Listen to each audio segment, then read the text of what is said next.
Vous avez toujours été interloqué en écoutant les sommeliers et œnologues trouver des arômes improbables en reniflant leur verre de vin.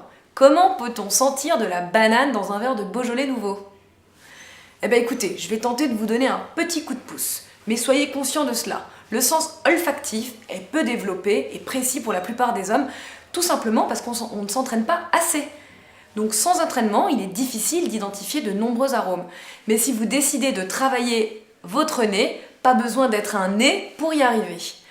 Lorsque l'on sent, on respire, on hume un vin, il faut y aller étape par étape afin de cerner tous les arômes à différents stades.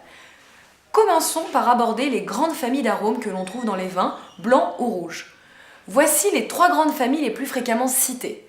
Alors, première famille, la famille florale.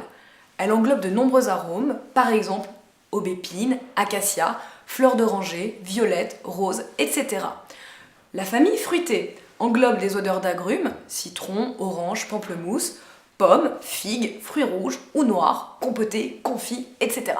La troisième famille est la famille végétale. Herbes fraîches, fougères, fenouil, humus, poivrons verts, truffes, etc., etc. En fait, il en existe plein d'autres, tant les arômes sont complexes, mais on va d'abord se concentrer sur ces 3 grandes familles. Mais alors, d'où viennent ces odeurs que l'on cherche désespérément à démasquer lorsque l'on tourne notre verre? Certains arômes sont directement liés au raisin, au cépage utilisé. Certains sont très aromatiques, d'autres un peu moins. Quelques exemples. Dans les arômes primaires du vin, les plus faciles à détecter, on peut parler par exemple des arômes du sauvignon blanc. Le sauvignon blanc, lorsqu'il pousse à Sancerre, a des arômes caractéristiques d'agrumes, de buis, d'iris. Mais l'on trouve également dans le sauvignon blanc des arômes de fruits blancs, de pêche ou d'abricot s'il pousse à Bordeaux. Pour le pinot noir, qui pousse un peu partout en France, Bourgogne, Champagne, Loire, Alsace, il est caractérisé par des arômes de cassis, de framboise, mais de cerises aussi, de groseilles, de fraises cuites, d'églantines, de réglisse, en fonction du vin bien évidemment. D'autres arômes appelés secondaires sont eux issus de la fermentation.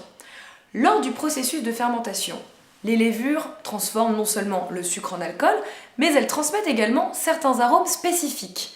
Ce sont souvent des notes caractéristiques d'abricots, de pommes, de poires, mais aussi de fruits exotiques, bananes, ananas, aussi des senteurs plus florales, violettes, buis, mais également des odeurs de céréales. Les dernières provenances d'arômes, des arômes dits tertiaires, se développent en fait au cours de l'élevage, en cuve, en barrique ou même du vieillissement dans la bouteille. C'est la présence d'oxygène qui va en fait pénétrer dans le vin et ça va jouer un rôle prépondérant dans ces arômes. Les vins élevés en fût de chêne, par exemple, développent souvent des arômes de vanille, de noix de coco, d'épices, de pain grillé. Et un vin qui vieillit en bouteille longuement va vous surprendre avec des arômes de cuir, d'animal ou de humus. Enfin bon, rappelez-vous quand même que le principal c'est le plaisir, donc ne recherchez pas non plus des odeurs impossibles, et surtout à chacun sa perception. À votre santé!